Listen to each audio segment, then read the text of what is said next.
بسم اللہ الرحمن الرحیم۔ حضرت مولانا روم رحمۃ اللہ علیہ ہمارے دلوں کو منور کرنے کے لیے قصے کہانیوں کے ساتھ ہمارا تعلق رب کریم کے ساتھ جوڑنے کی کوشش کر رہے ہیں۔ فرماتے ہیں کہ بادشاہوں کی یہ عادت ہوتی ہے کہ بائیں ہاتھ پر پہلوانوں کو کھڑا کرتے ہیں، کیونکہ دل بائیں جانب ہوتا ہے۔ اہل قلم اور محاسب کو دائیں طرف، کیونکہ درج کرنے اور لکھنے کا عمل دائیں ہاتھ کا، اس لیے پہلوان بائیں طرف کھڑا کرتے تھے، تحریر کرنے والوں کو دائیں طرف کھڑا کرتے تھے، اور صوفی لوگ جو ہوتے تھے ان کو اپنے سامنے جگہ دیتے تھے، کیونکہ وہ روح کا آئینہ ہے اور ظاہری آئینے سے بہتر ہیں۔ صوفی سامنے فیض لینے کے لیے اس لیے صوفی کو سامنے جگہ دیتے تھے، کیونکہ وہ روح کا آئینہ ہے اور ظاہری آئینے سے بہتر ہے۔ بندہ علماء سے نہیں گھبراتا، عالم سے نہیں گھبراتا، علم سے نہیں گھبراتا، کسی با کردار انسان سے گھبراتا ہے۔ بڑے علم والے ہوں گے، وہ گھبراتا نہیں ہے، لیکن گھبراتا اس سے ہے جو با کردار ہوتا ہے، کہ اس کا کردار ہے یار، اس سے گھبراتا ہے۔ اور جو با کردار نہ ہو وہ کہتا تو ساڈے نال نہیں ہے۔ ہمارا ایک دوست تھا، تو گاڑی رکھی ہوئی تھی، تو ایک دفعہ اس نے کسی سگریٹ پینے والے کے سامنے سگریٹ پی لیا۔ اب اسے کوئی تبلیغ کرنے لگا، کہتا تین تو میں جاننا، تو میرے نال نہیں، تو میں تبلیغ نہیں کر۔ رضوان صاحب کہنا تو پھر اسی کو سن بھی لئیے، کیونکہ انہوں کا کردار ہے، تیرا کردار کوئی نہیں ہے۔ اس لیے کوئی بندہ گھبراتا ہے تو کردار والوں سے، با کردار سے گھبراتا ہے، علم والوں سے نہیں۔ اس لیے تو مولویوں کو لوگ برا بھلا بھی کہہ دیتے ہیں نا، وہ سمجھتے ہیں کہ ان کا کردار نہیں، اور جس کا کردار ہے اس سے ڈرنا بھی چاہیے، کیونکہ کردار، کسی کے کردار کو داغدار کرنا یہ بھی خطرناک ہے، اور کردار والے کے پیچھے اللہ کا ہاتھ ہوتا ہے، اس کو کبھی چھیڑنا نہیں چاہیے۔ میں خود بھی آج تک مسجدوں میں جو تبلیغ کر رہے ہیں کبھی ان کے خلاف نہیں بولتا، کہ نبی کا دین پھیلا رہے ہیں، میں نے نہیں بولا، جو لگا ہوا ہے لگا رہے۔ میں خود مسجد میں کم جاتا ہوں، نماز جماعت سے پڑھتا ہوں لیکن مسجد میں کم جاتا ہوں۔ وہ اس لیے کم جاتا ہوں کہ میری وجہ سے کسی مولوی کو تکلیف نہ ہو۔ میں جاؤں گا، دو چار بندے میرے ساتھ چلے جائیں گے، وہ پریشان ہو جائے گا، میں اس کی محفل میں نہیں بیٹھوں گا تب بھی پریشان ہو جائے گا کہ یار اٹھ کے چلا گیا، اس کے ساتھ چار بندے اٹھ کے چلے گئے۔ بڑا سوچو بچار کے بعد میں نے فیصلہ کیا کہ مسجدیں ان کے لیے رہنی چاہیے۔ ہم لوگوں کو، میرے جیسوں، آپ لوگوں کو جانا چاہیے، میرے جیسوں کو مسجدوں میں نہیں جانا چاہیے۔ اگر وہ غلط بولے گا مجھے بولنا پڑ جائے گا، میں نہیں بولوں گا تو پھنسوں گا، ٹھیک ہے نا؟ اس کی اصلاح کرنی پڑے گی، وہ تب بھی گھبرائے گا کہ یار یہ نہ آئے۔ اور بہت سی جگہوں پر اگر میں کہیں بیٹھ گیا نا، ان کا سارا انداز ہی بدل جائے گا، ٹیمپو ہی بدل جائے گا، جائے بیٹھا ہے، وہ احتیاط کریں۔ جیسے بڑے با کردار لوگوں سے ڈرنا پڑتا ہے، مولویوں سے نہیں، لیکن میں کبھی کسی کو جو تعلیم دے رہا ہو اس کے خلاف نہیں ہوتا۔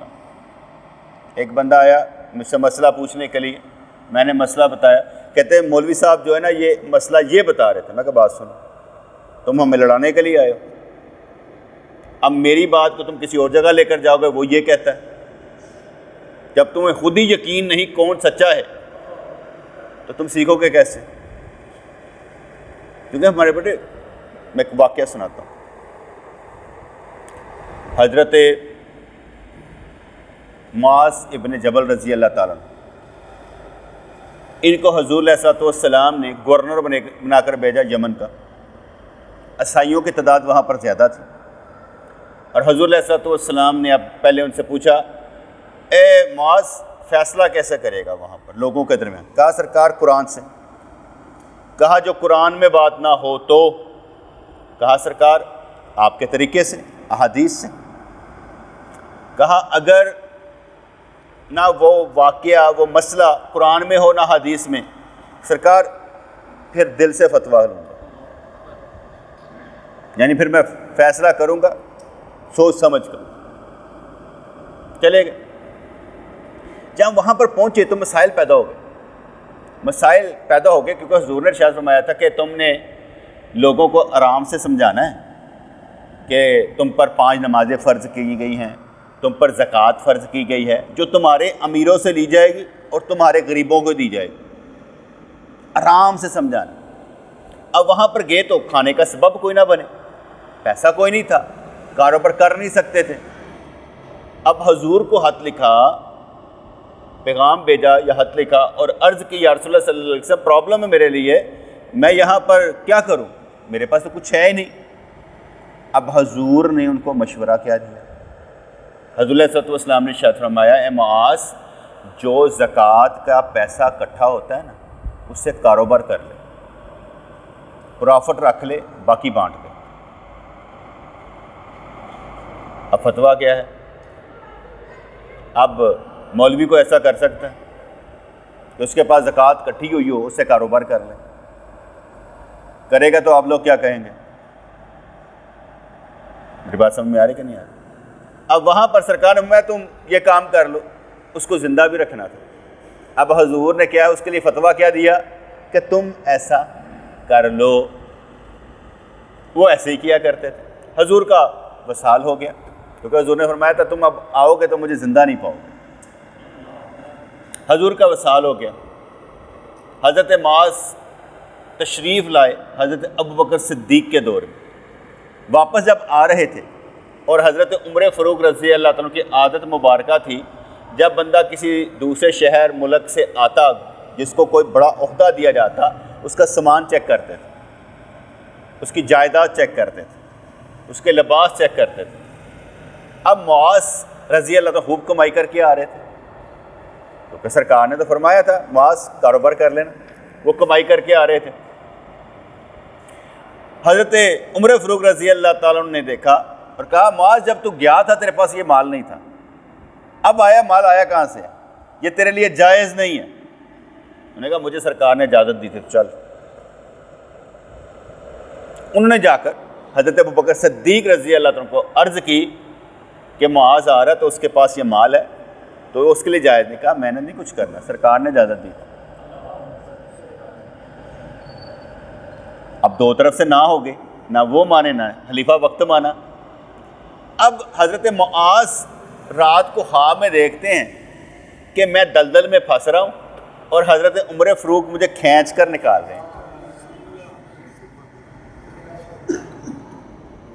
اب انہوں نے سوچا کہ عمر ٹھیک کہتا ہے، اس کی رائے ٹھیک، اور آ کر کہنے کہ عمر میں تیری بات کو مانتا ہوں، آؤ مال بیت المال میں حضرت ابوبکر صدیق کے پاس جمع کروا دیتے۔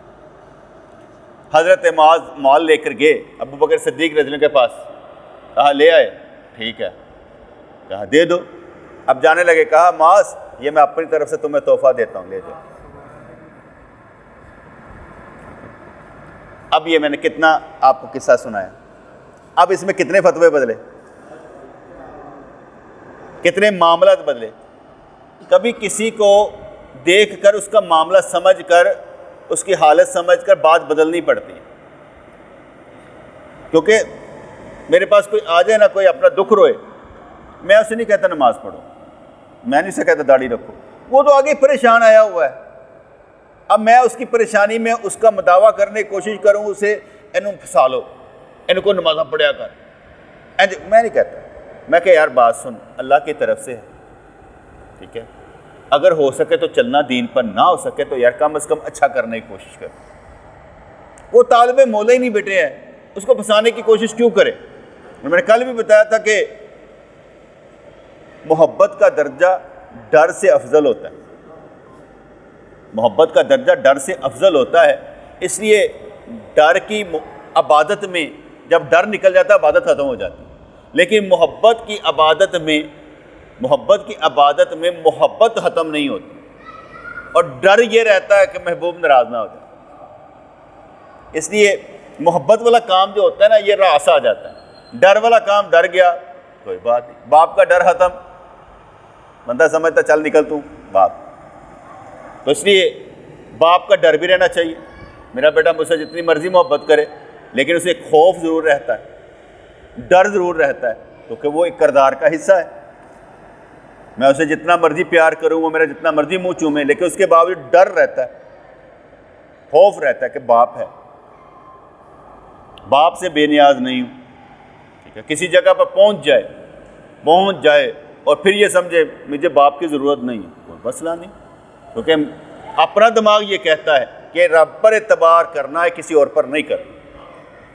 اولادوں کو ہم اس لیے نہیں پالتے کہ وہ ہمارے کام آئیں، اولادوں کو ہم اس لیے پالتے ہیں کہ اللہ کرے یہ اللہ کے ہاں قبول ہو جائے۔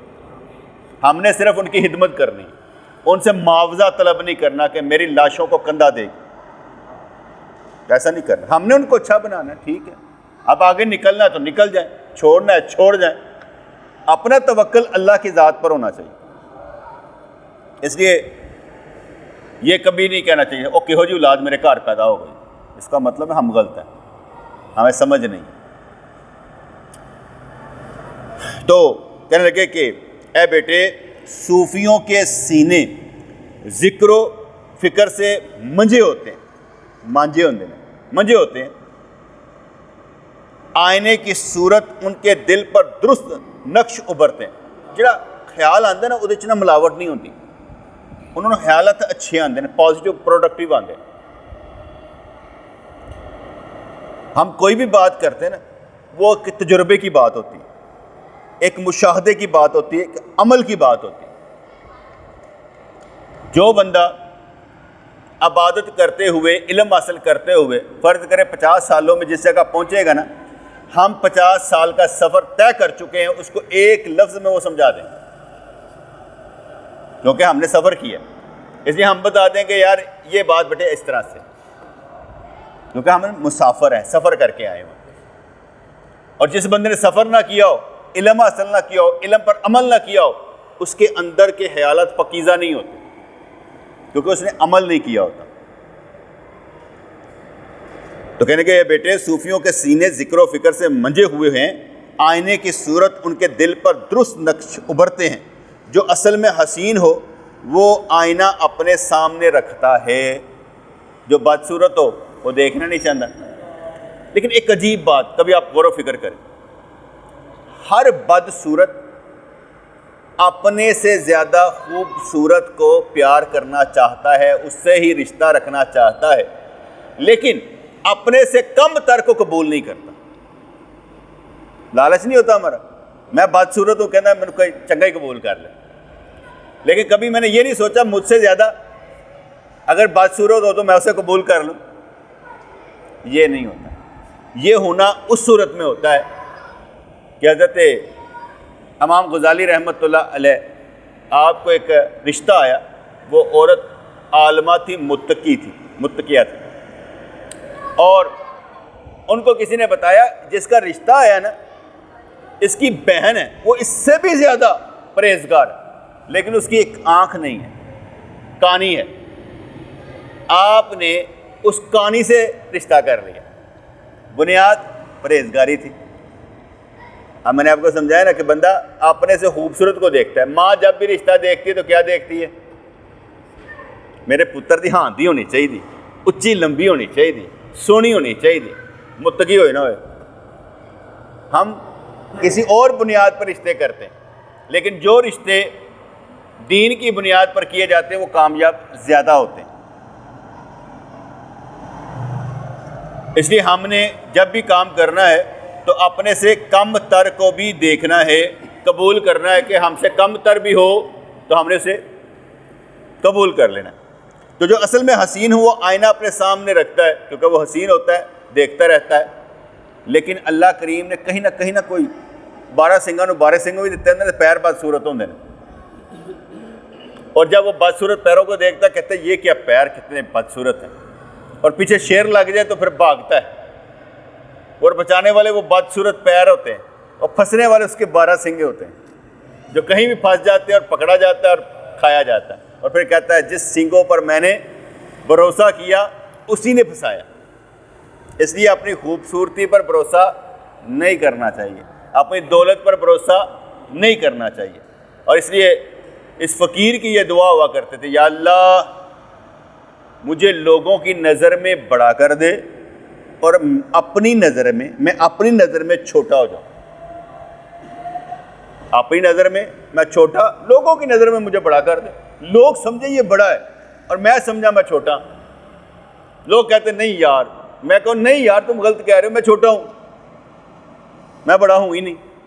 یہ دعا حضور کی بھی تھی، یہ حضور علیہ السلام دعا مانگا کرتے تھے، یا اللہ لوگوں کی نظر میں مجھے بڑا کر دے اور اپنی نظر میں مجھے چھوٹا کر دے۔ دعائیں بیٹے بڑا مزہ دیتی ہیں، انسان کو کامیاب کروا دیتی ہیں۔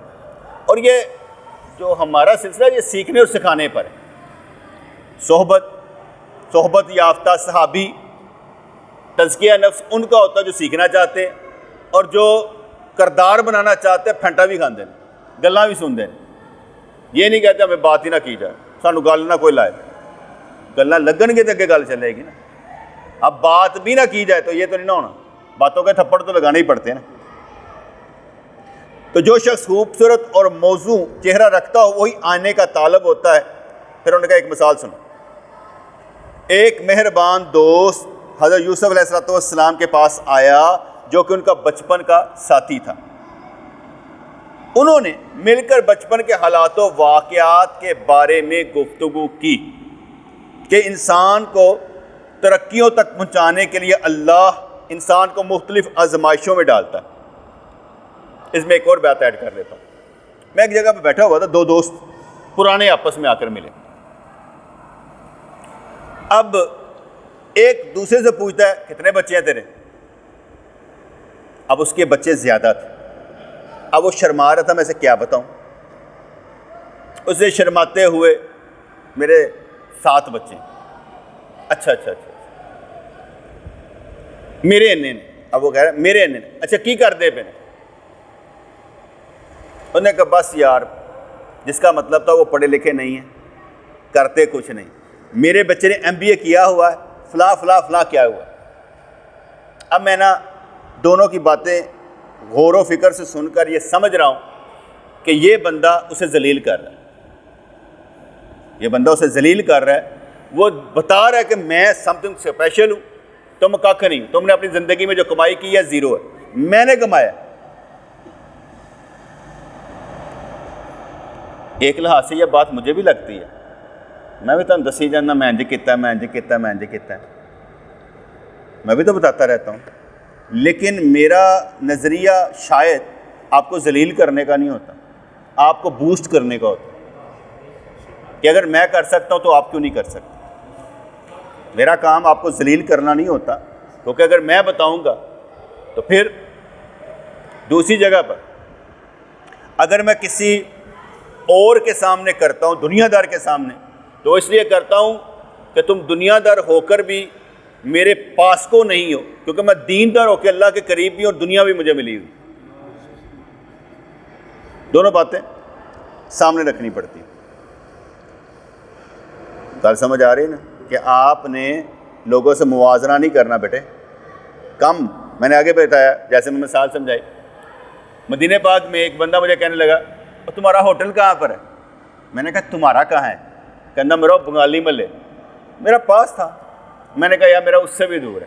بڑا خوش ہوا، تسلی ہوئی اسے، میرا نہ بھی کوئی دور ہے، ہم اس سے بڑے خوش ہو جاتے۔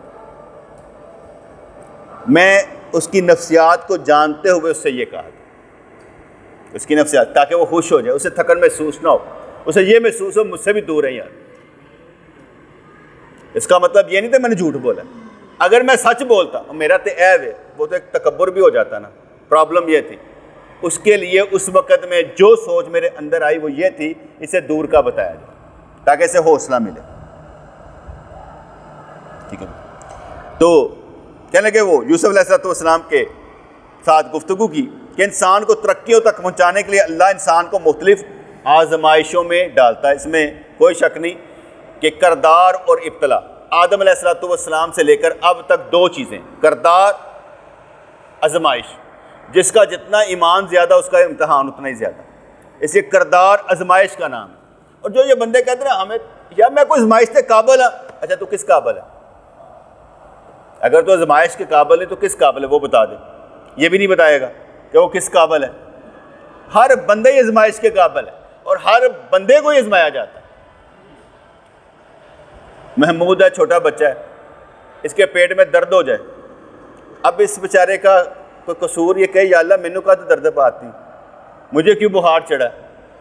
اگر اس کو بخار چڑھا ہے تو آزمائش تو اس کے باپ کی ہے جس کا پاس پیسہ بھی لگنا ہے، جس نے رات کو جاگنا بھی ہے. وہ اپنے بیٹے کو تکلیف میں نہیں دیکھ سکتا. بیٹے کو علیحدہ تکلیف ہے، اس کو علیحدہ پریشانی ہے. اب اس کا بنے گا کیا؟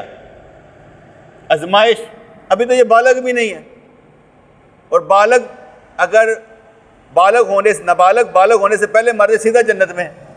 اس پر تو بھی شریعت بھی لاگو نہیں ہوتی، پھر بھی آزمایا جاتا ہے، پھر بھی آزمایا جاتا ہے. اس لیے ہر کوئی آزمایا جاتا ہے.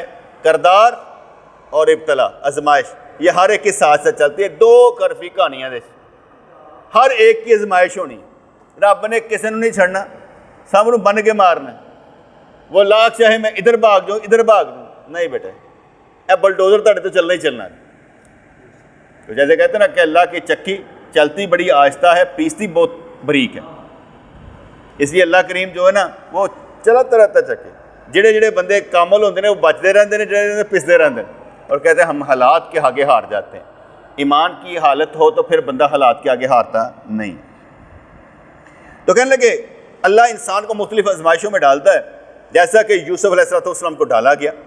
گفتگو کرتے کرتے حضرت یوسف علیہ السلام نے فرمایا کہ آزمائشوں سے گزار کر اللہ کریم نے مجھے عزیز مصر بنا دیا ہے. آزمائشوں سے گزار کر مجھے اللہ کریم نے عزیز مصر بنا دیا. اب اس پر بھی سارے اپنے دماغ میں ایک نقطہ رکھے. آزمائش کے بعد مقام ملتا ہے. یہ نقطہ آپ اپنے سامنے رکھے. حضور علیہ السلام و طیت و وسلام 3 چیزیں چھوڑی تھی. کیا گیا؟ عورت، سرداری، پیسہ. 3 چیزیں سرکار نے چھوڑی تھی جو پیش کوئی تبلیغ چھوڑ دے، پیسہ لینا پیسہ لے لے، سردار بننا سردار بن جا، عورت جس پر تو ہاتھ رکھتے تھے شادی کر دے، خوبصورت سے خوبصورت. اور سرکار نے فرمایا دائیں ہاتھ میں سورج اور بائیں میں چاند بھی رکھ دو، میں نے باز نہیں آنا. لیکن اب اس 3 پر کیا تھا؟ حضور نے عورت چھوڑی، اللہ کریم نے قید ہی اٹھا لی، جنیاں مرضی شادیاں کر رہا.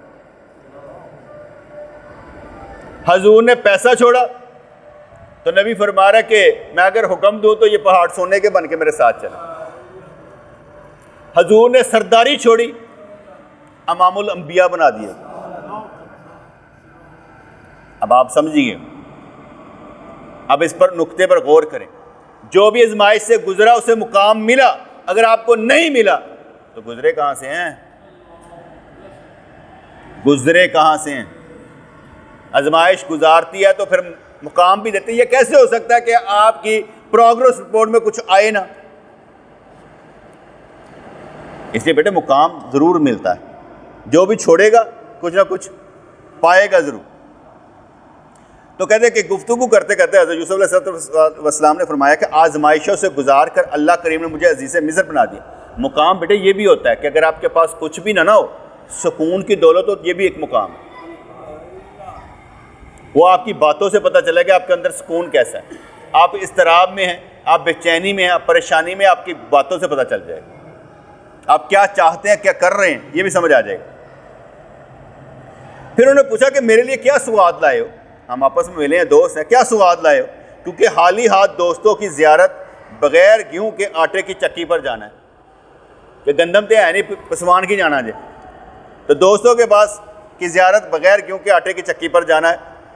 اللہ تعالیٰ حشر کے دن محلوق سے پوچھے گا حشر کے دن کے لیے کیا تحفہ لائے ہو, کہ میرے لیے کیا لائے ہو. ہن مثال اپنے تو دیکھ کے اتنے لے گئے نے کہ بھئی کل قیامت والے دن آپ سے پوچھا جائے گا اے بندے میرے لیے کیا لائے ہو. یہ پوچھا جاتا ہے کہ کیا لائے. اکثر ہم نے واقعہ سنا ہے, جیسے ایک واقعہ میں نے سنا ہے کہ ایک عورت اللہ کے نام پر دنیا میں بھیک مانگا کرتی تھی. جب مر گئی تو اللہ کریم نے پوچھا تم میرے لیے کیا لائی ہو. کہنے لگی یا اللہ دنیا میں تیرے نام کا مانگتی تھی, آج تجھ سے مانگنے آئی. مطلب مزہ آتا ہے نا یہو جی گل سن کے, یار اسی کہو جہا جواب دینا. عارف صاحب تو کافی جواب دے دیں گے, انہوں نے آتے ہیں, مینوں گھٹ آتے ہیں. عارف صاحب نے بہت جواب آتے ہیں, کیونکہ حالی ہاتھ دوستوں کی زیارت بغیر گیہوں کے آٹے کی چکی پر جانا ہے. اللہ تعالیٰ حشر کے دن مخلوق سے پوچھے گا کہ حشر کے دن کے لیے کیا تحفہ لائے. اور میں نے کیا کہا ہوا ہے, میں نے کہا ہوا کہ اللہ توفیق تیری, درجہ تیرا, ثواب تیرا, رحمت تیری, برکت تیری, نور تیرا. جو کچھ کروایا نیک تو نے کروایا, میں صرف گناہ لے کر آیا. میں عہدہ دعوے دار ہی نہیں کہ جو تو نے کروایا, کیونکہ وہ میرا تھا ہی نہیں. میرا وہی ہے جو میں لے کر آیا گناہ, اور تو اسے بخشش کی امید رکھتا ہوں, مجھے معاف کر. یہ میں اپنے طور پر یہ پوائنٹ سوچا ہوا ہے کہ میں یہ جواب دوں گا. اب وہاں پر کیا معاملہ ہوگا, یاد رہے گا کہ نہیں یاد رہے گا, کیونکہ یہ بات یاد رکھیے گا کہ قبر میں جب سوال پوچھا جائے گا من ربو کا, ایسا نہیں ہے کہ کسی کو آتا نہیں ہوگا جواب, سب کو معلوم ہوگا اللہ. مگر بزرگان دین سمجھاتے ہیں کس کو معلوم نہیں ہے نماز پڑھنی چاہیے, سب کو معلوم ہے, پڑھتے نہیں. معلوم ہے پڑھتے نہیں ہیں. معلوم ہوگا رب ہے, جواب نہیں دے پائیں, زبان نہیں کھلے. جیسے یہاں پڑھتے نہیں نا, وہاں بولا نہیں جا سکتا. جس کو اللہ دنیا میں ثابت قدم رکھے گا وہی قبر میں بھی ثابت قدم رہے گا. اس لیے میں کہا کرتا ہوں کہ یہ نہ کہ رب معاف کر دے گا, پیچھے دعاواں کرنے والے ہوں گے. وہ اللہ کے بندے جس کو رب نے معاف کرنا ہے اسے دنیا میں معاف کر دیں, دنیا میں معاف کر کے اسے نبی کا امتی بنا کر کہنا جا آزاد کیا تجھے. اللہ تعالیٰ حشر کے دن مخلوق سے پوچھے گا حشر کے دن کا کیا تحفہ لائے ہو. کیا تمہیں واپس لوٹنے کی امید نہیں تھی, یعنی میرے کو آنا نہیں سی. جس کی مہمانی کے وعدے کا تو منکر ہے, اس کے باورچی خانے سے راکھ کھائے گا, آگے جائے گا. اگر تو منکر نہیں ہے تو دوست کے پاس خالی ہاتھ کیوں آیا ہے. اب یہ ہر ایک کا جواب خود ہی تلاش کرنا ہے, نہ یہاں کوئی چھوٹا ہے نہ کوئی بڑا ہے. میں تو آگے کہتا ہوں کل میں بچ گیا نا تو آپ کو بھی بچانے کی کوشش کروں گا, اور اگر میں پھنس گیا تو تسی مجھے بچا لینا. ایک دوسرے کے یہی ساتھی ہوں گے بیٹے. یہ تو نہیں کہ میں اپنے آپ کو بڑا کر کے کہوں میں ہی تمہیں بچانا ہے. میں تو امید رکھوں گا کہ ہر ایک دوسرے کو بچانے کی کوشش کرے. ٹھیک ہے, فرض کریں اوپر بندہ پھنس جائے تو کہنے یا اللہ یہ صدقے نا میں تو نکل گیا سا, انہیں گلاں چنگیاں کیتیاں سا, تو یا اللہ نے بھی چھڑ دے. بہانے تو پتہ نہیں لاکھوں بننے ہمارے لیے. رب کریم نے چھوٹے چھوٹے بہانوں سے ہمیں قبول کر لینا ہے, اور کبھی کبھی چلو نہیں رہنا, اگے نہیں جانتے, ورنہ چھوٹے چھوٹے بہانوں سے بندہ پھنس بھی جاتا ہے. پکڑنے کا تو ایک ہی بات ہے, وضو کرتے ہیں پانی کیوں ضائع کیتا ہی, اس پہ پکڑ ہو جائے گی. پکڑنے کے بھی لاکھوں راستے ہیں اللہ کریم کے, سمجھ نہیں آئی سی کہ ادھر نہیں جانا. لاکھوں راستے ہیں اور بچنے کے بھی لاکھوں ہیں. کہتے ہیں سونے اور کھانے میں تھوڑی سی کمی کر دے, سونے اور کھانے میں تھوڑی سی کمی کر دے, اور اس کی ملاقات کے لیے سوغات لے جا, یعنی عبادت ذکر لے کر جا. کھا کھا کر بندہ سویا رہتا ہے.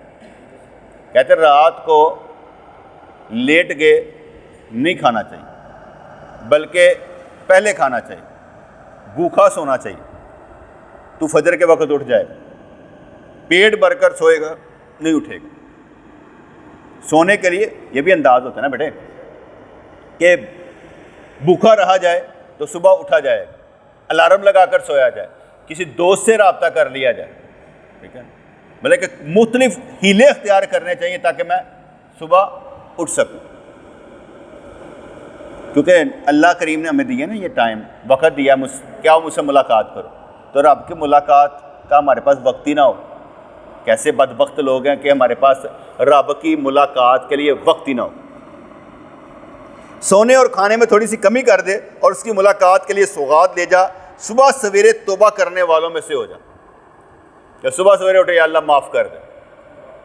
لمبی چھوڑی دعائیں نہیں ہوتی, بس اٹھتے اٹھتے کہ یا اللہ اے بھی توفیق دیتی ہو تو توبہ دی بھی توفیق دے, اگے پھسے رہنے ہیں, کچھ کام کرن ساڈے کو کام لے لیا تیری مہربانی, اے کام کرنا چاہنے, تیری ذات اقدس سے کام آئیے, کوئی دین دے کام آئیے.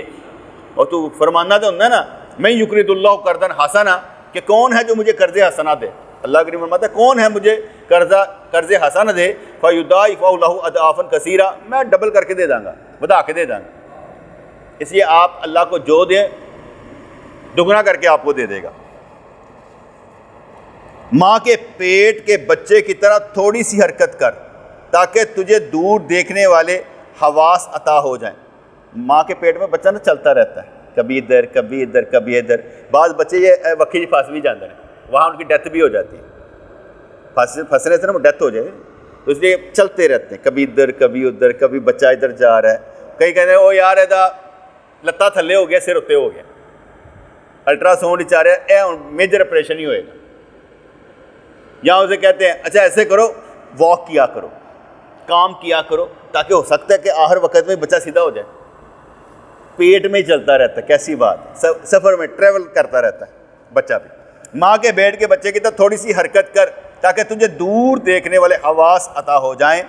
جب رحم دنیا سے باہر آئے گا, یعنی اس دنیا سے تو جب باہر آئے گا تو ایک وسیع میدان عالم ارواح میں پہنچے گا. یہ مشاہدے کی بات ہے کہ ادھر سے نکل کر بندہ ادھر چلا جائے, یہ ایک مشاہدے کی بات ہے. اس دنیا میں عبادت و ریاضت کرے گا تو تجھے باطنی حواس مل جائیں. حواس, کانوں سے ہم سنتے ہیں, آنکھوں سے ہم دیکھتے ہیں, ناک سے ہم سونگھتے ہیں, منہ سے چکھتے ہیں. کسی عورت کو ہاتھ لگائے تو شہوت پیدا ہو جاتی ہے, لیکن ماں کو ہاتھ لگائے تو ممتا سی پیار پیدا ہوتا ہے. اس لحاظ سے ہمارے حواس یہ کام کرتے ہیں. اور جب باطنی حواس کام کرتے ہیں تو میں کہا کرتا ہوں کہ اللہ نظر نہیں آتا, محسوس ہوتا ہے. یہ باطنی حواس سے نا محسوس ہوتا ہے کہ اللہ کریم ہے, ہر لمحے محسوس ہو سکتا ہے اگر یہ باطنی حواس ہمارے ورکی کرنا شروع کر دیں. اس لیے اللہ کریم نظر نہیں آتا لیکن محسوس ہوتا ہے. تو جب اس دنیا سے باہر آئے گا تو ایک وسیع میدان عالم ارواح میں پہنچے گا. اس دنیا میں عبادت و ریاضت کرے گا تو تجھے باطنی حواس مل جائیں گے, تو تو اس میدان میں پہنچ جائے گا جہاں انبیاء گئے ہیں. آپ کو معلوم ہوگا نا کہ اللہ کریم نے معراج شریف کی رات میں سارے انبیاء کرام کو جسم اور روح کے ساتھ اکٹھا کر دیا, اور اکٹھا کر کے امام بنا دیا حضور کو, اور ان کو پیچھے نمازیں پڑھا دی. اللہ کریم جو چاہے کر سکتے. بڑی بڑی باتیں بیٹے سوچا کریں, چھوٹی چھوٹی نہ سوچا کریں, بڑی بڑی سوچا کریں کہ اللہ کریم کیا کر سکتا ہے اور میں کس مقام پر ہوں, میرے لیے کیا کیا ہو سکتا ہے. بڑی بڑی باتیں سوچا کریں, میرے لیے کیا حکم ہو سکتا ہے اور کیا کیا میں کر سکتا ہوں, اور وقت کہاں پر ضائع کر رہا ہوں, میں وقت اچھا کیسے لگا سکتا ہوں, کس کام میں. اور میں نے آپ کو بتایا تھا کہ اپنے گھروں میں ایکٹنگ کریں, اپنے گھروں میں ایکٹنگ کریں اچھا بننے. آپ اچھے نہیں ہیں لیکن اپنے گھروں میں اچھا بننے کی ایکٹنگ کریں. ایکٹنگ کا مطلب یہ نہیں ہوتا بناوٹ, ایکٹنگ کا مطلب ہوتا ہے انداز, ایکشن. کہتا ہے تمہیں ایکٹ اپون مائی ایڈوائس, میرے جو ہے نا ایڈوائس پر عمل کرنا پڑے گا. تو ایکٹنگ کا مطلب ہوتا ہے انداز, ایکٹ کرو. فلمی ڈائلاگ نہیں میں بول رہا, ایکشن کی بات کر رہا ہوں کہ اپنے گھر میں. میرے گھر والے بیمار ہو, جب گھر والے بیمار ہو گئے نا تو مجھے محسوس ہوا ان کے اندر مایوسی پائی جا رہی. میں نے فکر نہ کرنا, مرنے نہیں دوں گا, تمہیں مرنے نہیں دوں گا, پیسہ جتنا مرضی لگ جائے تمہیں مرنے نہیں دوں گا, اللہ کی طرف سے نہ آئی ہو, باقی فکر نہ کرو. یقین مانو بندہ اٹھ کے بیٹھ. کہنے کی کیا ہے, کسی کو زندہ کرنا ہو تو ایسے زندہ کیا جاتا ہے, کسی کو حوصلہ دینا ہو کہ فکر نہ کر, کچھ نہیں ہوتا. ہم لوگ اتنا بھی حوصلہ نہیں دیتے, ٹھیک ہے نا. کوئی چیزیں ہوتی ہیں کہ گھر میں ہی نورشمنٹ کرنی پڑتی, گھر میں ہی نورشمنٹ کرنی پڑتی ہے, اور اپنے گھر والوں کو مختلف انداز سے رب کریم کی طرف ان کا تعلق جوڑا جاتا ہے, یا کہ ان کا تعلق دنیا سے نکل کر رب کی طرف سیدھا ہو جائے. یہ تو تہاڈا نہیں ہوندا پیا تو عورتوں کا کتنے ہونا. کر کر کے گلاں میں تھک گیا. یا تسی حالے اتھے جامد ہو, اگے ودھے نہیں پے, کچھ کرو گے تو پھر ہوئے گا نا.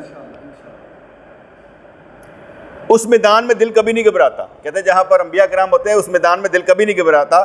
بیداری میں انسان کے حواس اس پر سواری کرتے ہیں. جب جاگتا ہے نا تو حواس جڑے ہوندے نے کام کر رہے ہوندے نے, جس سے تو تھکتا ہے, لیکن ریاضت سے تیرے حواس تھکیں گے اور تو آرام سے سواری کرے. تسی میں کہتے ہیں بھارا کام میں عبادت کرنا, خیالات ہیں جنج گھومتے رہتے ہیں, بھاری کام ہے. اور جب ہم بیداری میں ہوتے ہیں تو سارے واس کام کر رہے ہوتے ہیں. موٹر سائیکل ادھروں آن لگی ہو, اے آگے کوئی ٹرالی آ رہی ہو, وہ انہیں کی کہتا ہے انہیں کی کہتا ہے, سارے واس کام کر رہے ہیں. اے ساڑھے سارے سوار ہوئے ہوندے, صبح اینجے کرنا ہی, ادھر جانا ہی, اونج کرنا ہی, فلاں کرنا ہی, حواس سوار ہو گئے. اور جب ہم ریاضت اور عبادت کرتے ہوتے ہیں نا, پھر ہم اپنے حواس پر سوار ہو جاتے ہیں, اس پر سواری کر لیتے ہیں.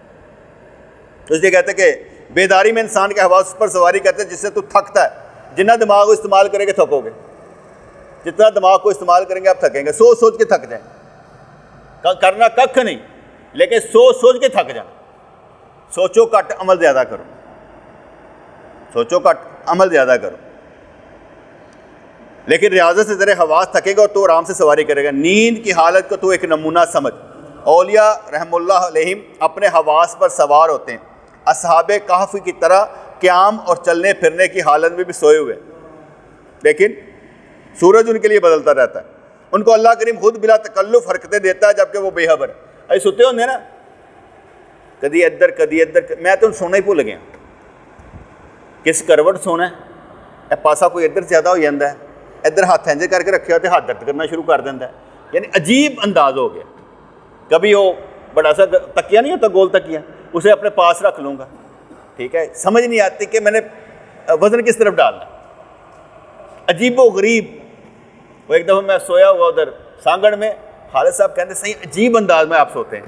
میں کہ میں آپ ادھر سوما تو یہ چیز درد کر دی, کبھی اٹھو تو ستا ہوں, کہتا ستا رہ, کسی طرف بھار پڑ جائے تو وہ ادھر ہی ہو جاتا ہے. اپنی سمجھ نہیں آتی, کر کر کے یہ انگلیاں تو ویسے درد کرتی رہتی ہیں. ایک یہ ایسا تھا گھونسا بنانا, یہ مجھ سے بنتا تو نہیں ہے, یہ درد کرتا ہے مجھ سے گھونسا نہیں بنتا. ایک طاقت ہوتی ہے نا, وہ طاقت نہیں کہ بندہ طاقت سے لگاتا ہے کوئی چیز, یہ گھونسا نہیں بنتا. آر صاحب دیکھ رہے ہیں میرا بنتا ہے, میں زیادہ بوڑھا ہو گیا, کام کر کے نا انگل چلا چلا کے ہڈیاں جو ہوتی ہیں نا وہ کھسک جاتی ہیں. تو کہتے کہ ان کو اللہ کریم خود بلا تکلف حرکتیں دیتا اور جبکہ وہ بے خبر ہیں. آپ نے کبھی دیکھا ہوگا سونے کی کوشش کر رہے ہیں, نیندر نہیں آتے, پاسے ماری جاتے, لیکن جب سو جاتے ہیں آپ پہ پاسے بجتے رہتے ہیں, کدی ادھر کدی ادھر. ستا ادھر ہوتا ہے, اٹھتا تو ادھر ہوتا ہے. وہ اللہ کریم میں گھماتا رہتا ہے تاکہ ایک جگہ نہ ہوئے. ایسے لوگوں کو اگر تو کسی دشواری میں دیکھے تو وہ لا ہم یحزنون, نہ وہ غمگین ہوتے ہوں گے. اولیاء اللہ اور انبیاء کرام سے جو کام ظاہر ہوتے ہیں ان کا فاعل حقیقی دراصل اللہ تعالیٰ ہوتا ہے, اور وہ خود بے خبر ہوتے ہیں, کیونکہ ان کی باتوں میں جو وزن ہوتا ہے, جو میں نے آپ کو بتایا نا کہ درس دیتے ہوئے بات کیفیت کچھ اور ہوتی, نمازیں پڑھتے ہوئے کچھ اور ہوتی, درس دیتے ہوئے نا ایک تعلق جڑا ہوتا. ممبر رسول پر بیٹھ جائیں کچھ اور کیفیت ہو جاتی, سوچیں اور ہو جاتی, ڈر ہی نہیں لگتا, سیدھی سیدھی. کیونکہ ممبر رسول پر تو سیدھی سیدھی باتیں ہیں, وہاں کو رو رہتے ہے نہیں کہ کسی کو دیکھ کر کہنا یارن چھڑ دئیے, کس طرح چھڑیے. وہاں تو جو آنا ہے نا کہہ دینا. تو حضرت یوسف علیہ السلام نے تحفہ دکھانے کے لیے کہا. اس نے جواب دیا, میں نے آپ کے لیے موزوں تحفہ ڈھونڈنے کی بہت کوشش کی, لیکن میری نگاہ میں کوئی تحفہ جچا نہیں, کیونکہ آپ علیہ السلام کے شان کے لائق ڈھونڈنا میرے لیے مشکل ہو گیا. پھر آپ کے حسن کے جس کا کوئی ثانی نہیں ہے, اس کے لیے آئینے سے بڑھ کر کوئی تحفہ نہیں ہو سکتا جو سینے کے نور کی طرح صاف شفاف ہو, تاکہ اس میں آپ اپنے حسن کو دیکھیں. کیا کہ میں تھوڑے واسطے آئینہ لے آ سکتا کہ تم دیکھو تو خوش ہو جائے, مینوں نہیں نظر آتا میں تم تحفہ کی داں. تحفہ چھوٹا ہو یا بڑا ہو, میں نے آگے بتایا امیر غریب دونوں کو خوش کرتا ہے. سی ایس پی آفیسر بھی ہو, آپ اس کو جا کر تحفہ دے بڑا خوش ہوگا. جج کے گھر جائے تحفہ لے کے بڑا خوش ہوگا. تحفے سے بڑے کام نکلتے. ایک دفعہ ایک ہمارے دوستوں نے دعوت دی ہمیں, یہ تاج باغ سکیم کی طرف, فتح پور شاید تھا. تو فتح گڑھ ہوگا. اس نے جو تھے نا یہ لائی بخش صاحب داتا گنج پہ وفات پا چکے, علامہ لائی بخش صاحب, ان کو بلایا ہوا تھا. میں بھی چلا گیا, مجھے بھی دعوت ہوئی تھی, میں بھی چلا گیا. اب جب وہاں پر چلا گیا, لائی بخش صاحب تشریف لائے. انہوں نے کہا داتا گنج بخش کے علاقے میں نگری میں گھر مل جانا بہت بڑی ہے. اور ان کو ان کے نا مرید کا نام نہیں سمجھ آ رہا تھا, کچھ اور لے رہے تھے. ان کا نام محبوب تھا لیکن لوگ کچھ اور رہے تھے. اچھا اس کے بعد انہوں نے نا تھوڑا سا اس طرح تذکرہ کیا, اور اس کے بعد جوں دیوبندیاں برا بھلا کہنا شروع کرتا, جوں بھابیاں برا بھلا کہنا شروع کرتا. میں چپ کر کے بیٹھا رہا, سنتا رہا. میں نے دیکھا کون کون بندے بیٹھے ہوئے, سارے چٹیاں داڑیاں والے بیٹھے ہوئے. پہلی بات تو مجھے پتہ چلی کہ جب ان کو بلانے کے لیے دعوت دینے کے لیے گئے نا, انہوں کو ٹائم نہیں گا. اب محبوب صاحب نے کیا کیا, ایک دن گئے سیبوں کی پیٹی لے کے ان کے گھر دے دی, اتنے لکھتا محبوب. دوسری دفعہ گئے تو آلوؤں کا توڑا دے کے, انہوں نے منڈی سے کام سی. انہیں 3-4 دن جہاں نا کوئی چیزاں دیتی نا تو درس جا کے بہے نہ کہنا وہ کہڑا محبوب, سر میں حاضر میں ہوں. نہ کس طرح یاد کروایا انہیں, نہ کس طرح یاد کروایا دے کے, ٹھیک ہے. اب وہ تحفے پر ان کو نام یاد, اچھا چاہنا کی حضرت میں نا اپنے گھر میں پروگرام رکھنا چاہتا, اے دن رکھ لے تو گڈی گال دیں اسی آ جائیں گے. اب وہ آگے آ کے انہوں نے بیان کیا. بعد میں نے دوستوں کو پوچھا, میں کہا کنے سال ہو گئے نے تانوں اے گلاں سنتے ہیں, حالے تک کوئی نویں چیز نہیں ملی, اوہی دیوبندیاں نوں گالاں, اوہی بھابی نوں گالاں, تسی مکمل ہو گئے. یقین مانو کسی کو اپنے اہل سنت قائد کا نہیں پتا تھا کہ ہمارے قائد اہل سنت کیا ہوتا. بس ہمیں لگا دیا دماغی طور پر کافر دیوبندی کا, اور جس وجہ نہ کافر دسو تو صحیح, تسی بھی تو نہیں ہوتے شامل, تم بھی تو نہیں, پتہ ہی نہیں. ایسے ہم ڈاکٹر ہیں کیسے بیمار کر کے رکھا ہوا ہے کہ شفا بھی نہیں دیتے. کیونکہ اگر بیٹے میں آپ کو عالم بنا دوں تو تسی میرے جوگے نہیں رہو گے, تسی اپنی دکان کھول کے بہ جاؤ گے. کبھی آپ نے دیکھا ہے پوری مساجد میں مولوی اکیلا ہی نماز کرا سکتا ہے, دوسرا کوئی نہیں کرا سکتا. کسی کو آتی ہی نہیں ہے کیونکہ مولوی سکھاتا ہی نہیں ہے.